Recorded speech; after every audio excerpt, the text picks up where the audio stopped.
What's up guys, it's Rogue here and welcome back to yet another amazing video on the channel. For today I got you a updated Mutant Dogmatica deck profile that I think you guys will really enjoy. It has a lot of unique aspects in this meta and I do think that it is a very underrated rogue pick at the moment. So without any further ado, let's get straight into the deck profile. So starting off with the first mutant card here, we have triple of the Mutant M05. If you don't know the differences between the M05 and the ST46, which here we are also playing 3 of, the difference is in their name, and their name basically shows what they can search. So ST is your spell and trap searcher, and your M is your monster searcher. We're playing 3 of these because they are E-Tele targets, and they are pretty vital for the deck. Both of them are really impactful. I think in this current build, I do value the ST46 more than the M in terms of your pure normal summon, but if you are going to be E-Telling out, just E-Telling out the M and it will give you access to the ST46. So triple of these guys. We're also playing triple of the Mutant. This is basically the latest piece of support that we do have for the deck. It basically special summons itself out and is basically another copy of your ST and M mutants, except you don't need to banish a card from your hand. It does it directly from the deck, so it's just strictly a improved version of them, and it's a really good extender. For our big mutants, we are playing 1 Beast and 1 Arsenal. We're not playing anymore because we really don't want to be bricking on them. Beast is by far the best one. Negates and banishes a spell, whereas Arsenal basically just targets a monster and banishes it. So they're both okay, but Beast is a lot better than Arsenal. Moving on to the mutant spells, we have the 1 Evolution Lamp. We don't play more because we only need really the 1 searchable target.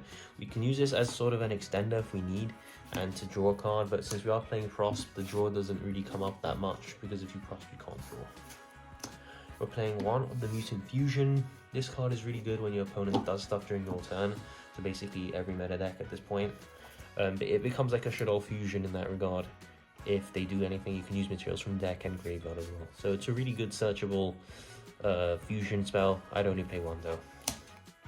For the traps, we have triple of the Mutant Cry. This is probably the most important trap you could play, hence why I'm playing 3. If you don't know what it does, it's basically just a fusion, but it's a fusion from the field, from the grave, and from the banish pile, so it's extremely versatile.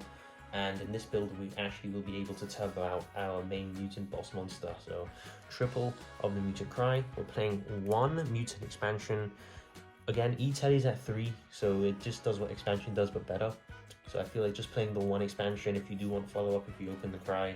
And the same logic behind the Clash. If you just want to negate, if you do open up the Cry, you can search the Clash as well instead. So I'm really happy with this lineup. I think that the mutants do work really well in terms of with the other engine I have in, but the actual individual cards aren't that unfair. It's a very fair deck, so you really got to do maximize on just playing 1 of each, and you don't want to be drawing multiples, basically what I'm trying to say.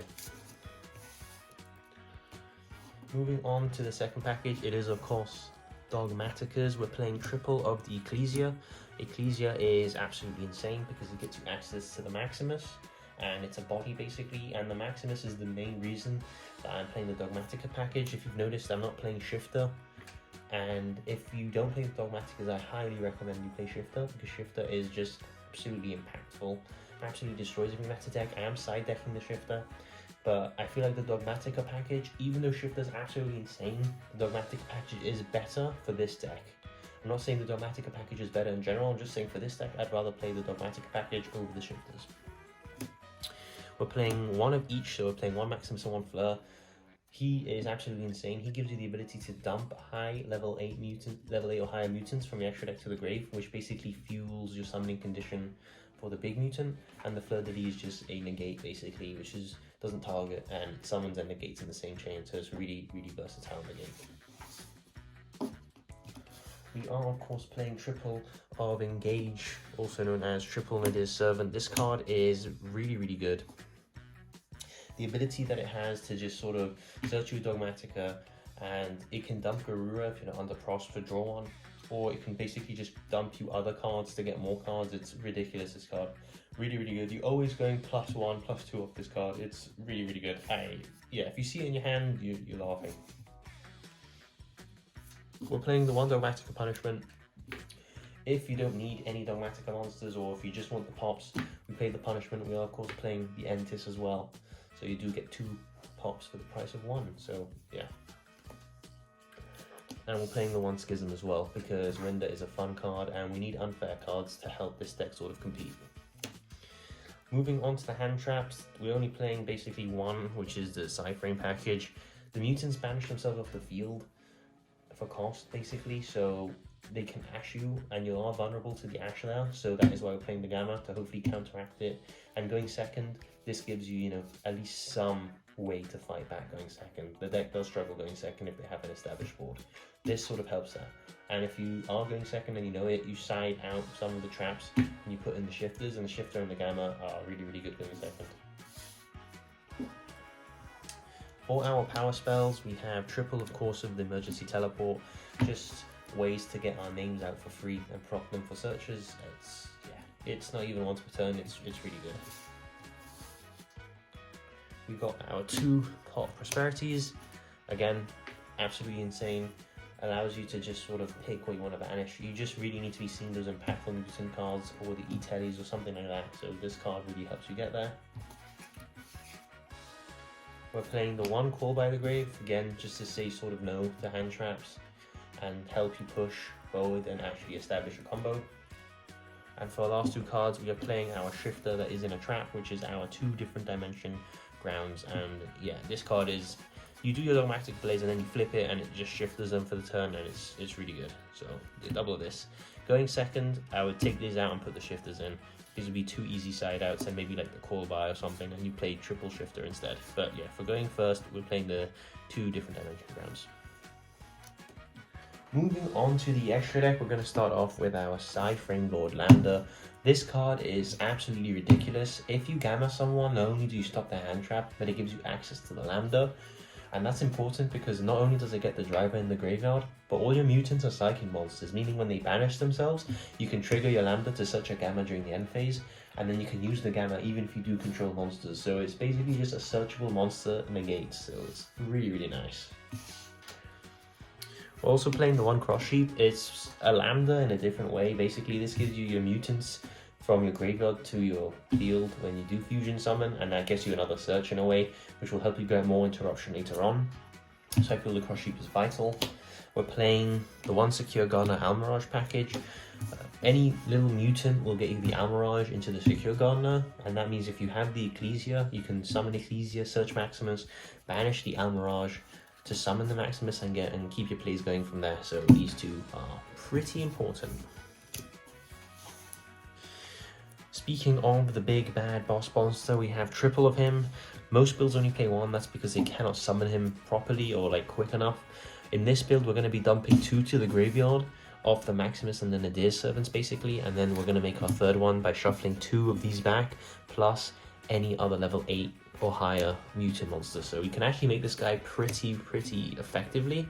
And if you don't know what he is, he's just a better Macabre. And when he does get negated, he will get you back up to 3 mutant banished cards of different types. So really nice. And plus his artwork is just really nice. We're playing double of the Mutant Synthesis. This card is arguably the one you're going to be making the most. On summon, it pops itself, and then it pops a card, and then it has a quick effect to basically make itself immune from a card type that you do call. So it's a nice card, to be honest with you. But obviously this is better to make. So we are playing the Construct, we are playing the App Cologne, and we are playing the Winder package. Just Jadal package basically to get you the Schism. You can App Cologne, dump Schism, and in some hands you can dump the Construct to get back the Schism, saving you a card in your hand, and then you just make the Winder and you win, basically. That's why it's in the name Winder. We're also playing the Ash Dragon, just because if we do get it to graveyard, for example, up a Maximus in the end phase, we can search a Fleur, which is another negate, which is nice. And we're playing the 1 Garura, as mentioned before, just draw 1 off your Nadir.